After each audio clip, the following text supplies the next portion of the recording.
niya. Ayan no, nabitak talaga mga boss. Yan, ayan, ito pa isa, crack na siguro to.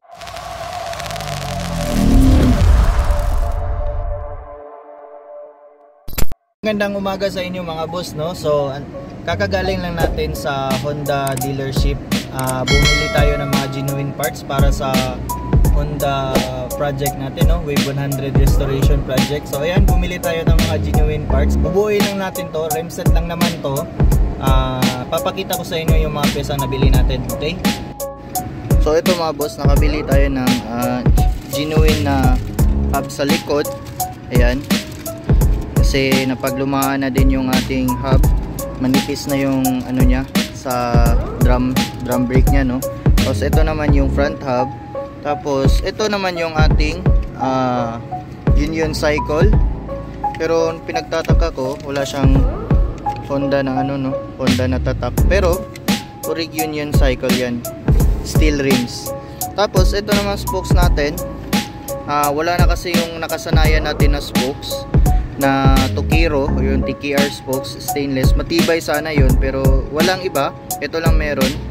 Nakasubok na din tayo nito dati sa show bike natin. Matibay din naman to. Yan. Kaya lang ito yung 9G, no? Mas okay sana yung 10G kasi mas manipis. So okay na din to. Ipakita ko na sa inyo yung rim set na bubuuin natin, yung mga parts na bubuo natin. So pupunta na tayo doon sa suki nating taga-wheel rim alignment natin, no? So medyo matagal na din tayo naging customer ng mga taong to. Talaga yung para sa akin na legit na rim alignment na nandito sa Dumaguete. Dati-dati pa dinadayo sila kahit na mga taga ibang lungsod sa Negros Oriental, kahit nga taga Siquijor or kahit na minsan pa nga Cebu, no? So pinupuntahan talaga sila. So as far as I remember, kahit nga yung sikat na unit sa yung time na nag-uumpisa pa lang tayo, no? So shoutout sa iyo, PG Kumayas, no? So Southside, so isa din sila sa naging suking customer ng mga taong to. So pupuntahan lang natin, doon na tayo magpapa-align. Okay, let's go. So dumating na tayo dito mga boss, no? Pagdating natin dito, may inasikaso muna sila or may nauna sa atin. Kaya ito muna, nilatag muna natin yung ating mga pyesa. So mag-aantay lang tayo dito mga boss. So ayan, inumpisa na ni Voltasio yung ating pyesa, no? Pag-assemble ang ating rim set. Matapos ang matyagang paghihintay, ayan, konti na lang at matatapos na yung panglawang rim natin mga boss. So yan yung drum natin, no? Nasa gilid na, prepared na. One eternity later. So andito na tayo sa shop mga boss, no? Medyo marami-rami din yung motor na ginagawa dito. So tayo, focus lang tayo muna sa Wave 100 ko. Ito na pala yung Wave 100 ko mga boss. So nag-decide ako na ibenta na lang yung plus 4 na swing arm. Kaya ito siya ngayon, nakatiwangwang na lang dito sa shop. Bali, papakita ko sa inyo yung damage niya. Ayan, no? Nabitak talaga mga boss. Yan yung nangyari sa pagpark ko doon sa university na pinapasukan ko. Ayan, malikabok na din siya mga boss. Medyo matagal-tagal na din tong hindi siya nagagamit. Ayan, ito pa isa, crack na siguro to. So, di talaga yan maiwasan, lalo na pag dikit-dikit yung parking, no mga boss. So ayan, napakadumi na talaga pati yung makina mga boss. So aayusin lang natin to. Tapos yan, maluwag na din yung cowl nya. Sinabitan na lang siya ng extension wire. So ayan, dito naman sa bandang ilalim, yan, ito na lang yung natira. Yan yung spiker na shock, yun yung shock na gamit ko dati. Matibay din naman to mga boss, mura lang naman to. Ito din yung kadena nya, colored chain. Uso pa kasi yung street bike dati mga boss. Tignan nyo tong nangyari sa panglikuran na rim set ko mga boss. Ayan, napakadumi na yung sprocket. Tapos yung gulong pudpud na. Ayan, ito yung sinasabi ko sa inyo na medyo manipis na yung padding nya sa loob ng drum at kinakalawang na din mga boss. So ayun mga boss, simulan na natin ang pagbaklas para simulan na din natin yung pag-restore ng motor na to. Let's go!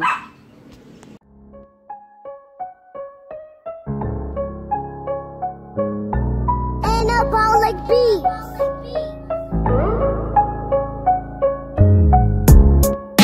So tignan nyo mga boss, after 15 years, yan na yung loob ng motor natin.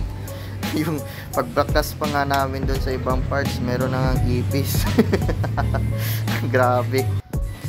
Tapos, tingnan nyo yung makina, napakadumi mga boss. Pero yung gagawin natin dito, tama-tamang linis lang naman mga boss. So ayan, dito naman sa kabilang side, yan nakikita nyo mga boss. Lumang-luma na talaga yung motor, kailangan na din natin tong i-restore para magmukhang bago naman ulit mga boss, diba? So ngayon bossing, ginabi tayo at medyo kita nyo naman maulan. So kailangan nating mag-overtime kasi kailangan nating tapusin tong unit na to. Kasi yun nga, excited na din ako na matapos tong motor na to. At para din makita na din ninyo ang finished product ng ating pag-restore sa Wave 100 ko. Okay, let's go. Ipapakita ko muna sa inyo yung mga pesang nabili natin kanina. So ayan, yan lang muna sa ngayon kasi hindi naman natin kaya na bilhin lahat kasi yun nga, nag-aalangan din tayo sa budget. So ito lang muna yung gagalawin natin sa motor na to, tapos i-install na natin lahat. Pero bago natin i-install yun, iisa-isahin ko muna sa inyo yung mga nabiling pyesa para sa Wave 100 ko. Okay? So aside sa remset mga boss, so nakabili din tayo ng dalawang shock nut, genuine yan from Honda. Ayan. Tapos yung gagamitin din natin na rear suspension is genuine din mga boss. Ayan. Bumili na din tayo ng bagong side stand kasi nabutas na sa kalawang ng ating side stand na may side stand bolt ding sama. Tsaka yung DBS, ito lang yung mura, kaya ito lang yung binili natin. Papalitan din naman natin yan later on. So meron din tayong brake panel, tsaka ito rear brake switch, tsaka center stand rubber.